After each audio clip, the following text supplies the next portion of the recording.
The Microsoft Surface Book 3. If you've seen one of these before, you're probably disappointed that it looks exactly the same as the previous two. If you haven't seen one of these before, you're probably thinking, what's the deal with that freaky hinge? And yeah, it is definitely a bummer that the Surface Book 3 looks identical to the Surface Book 1 and 2 before it. But if you're new to the game, and just want to know what the deal with this weird hinge is, it's because this laptop's claim to fame is its ability to do this.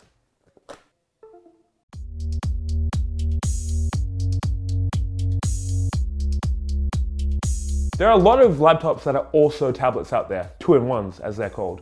Most cases, let's say the Dell XPS 2-in-1, you've got a clamshell laptop and you can fold the keyboard behind the screen to make a tablet. Then you have another class of hybrid, your iPad Pro, your Windows Surface Pro 7, too many services, not enough time, am I right? I'm so sorry. But those give you powerful tablets and then you can attach a clip-on keyboard to it to make kind of a computer. This is the only thing on the market which is a dedicated clamshell laptop, really powerful one too, where you can detach the screen and this becomes a standalone power tablet with its own battery and speakers and such. The thing with the tablet function though is that it's mostly for creatives. It works really well if you've got the Surface Pen, which will cost you another $99 by the way, not included. I have pretty big hands, and even the 13.5-inch model, using that as a tablet, it was borderline too big for me for reading purposes. The 15-inch, you might as well just be reading off an actual stone tablet, as it's a very large tablet, which, you know, again, great for creatives. One of the best things about the laptop itself is the screen, which is a 3:2 ratio, 3000 by 2000 pixels. It's a beautiful screen, so it works great as a tablet if you can hold it comfortably. To get the separate laptop from base situation working, Microsoft has made some compromises though. Firstly, in the processor. No matter what processor you get, the 13-inch comes with the i5 or an i7, the 15-inch only i7. But no matter which you get, it'll use, because the processor is in the screen and not the base, it'll use a 15-watt processor, not the standard 45-watt processor for more powerful computers. What that essentially means, without getting too technical, is that competing laptops with similar specs but with more watts, the traditional 45 watts, would be better at running multi-core processors than this guy. It's not a huge deal, it's not a really big difference, but it's a difference and you're paying a lot, so you know, it's a thing. Another compromise is the speakers. Like the processor, Microsoft has put the speakers in the top bit and not the bottom, and as a result, they're kind of underpowered, especially on the 13.5-inch model, which not only are the speakers in my entry-level 2017 MacBook Pro better, the speakers in my phone are also better than the speakers in the 13.5-inch model, which is pretty disappointing, although the 15-inch fares quite a bit better.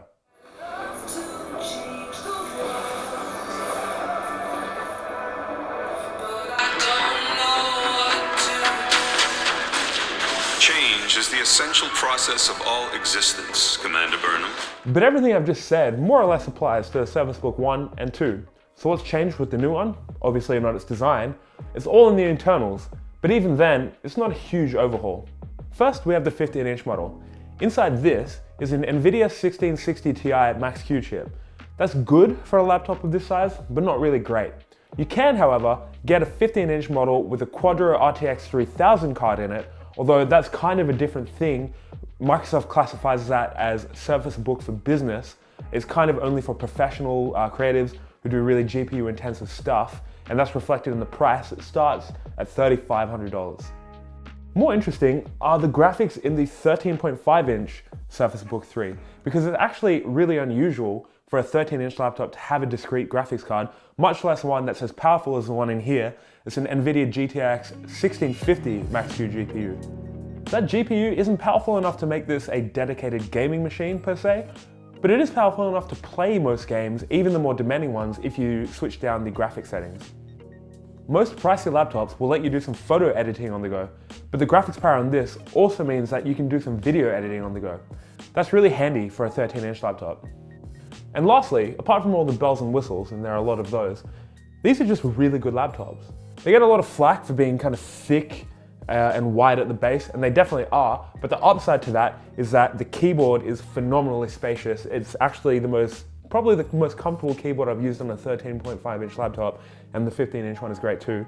That's kind of like a boring detail, I guess, because keyboards aren't particularly sexy. Can't undersell the importance of a good keyboard though. The trackpad is super responsive and has a really nice grip. Only complaint is it's a little bit small. The port selection is not the best, but they're pretty good, especially if you're used to living in MacBook land.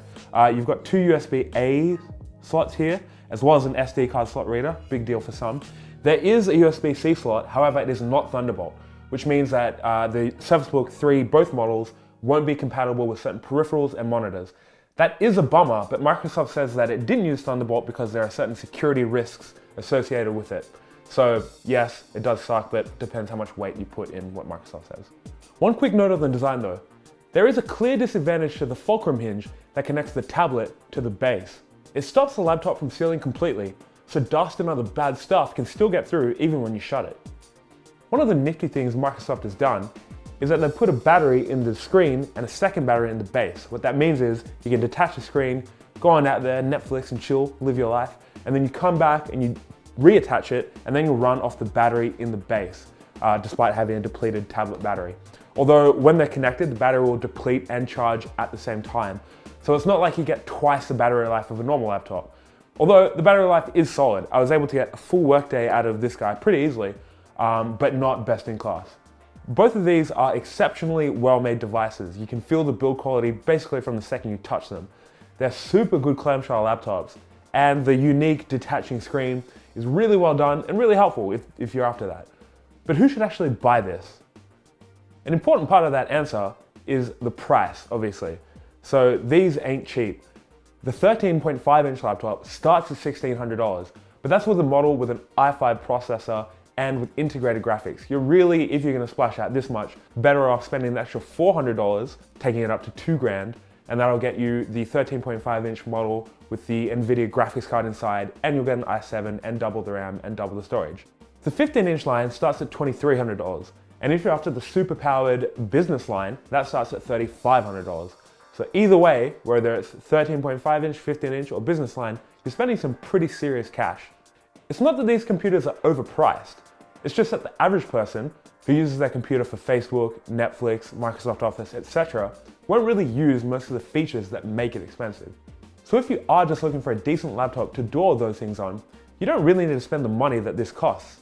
However, if you're in need of the portable power, or you're after a particularly luxurious tablet laptop hybrid, the Surface Book 3 line won't let you down. Let's just hope that this is the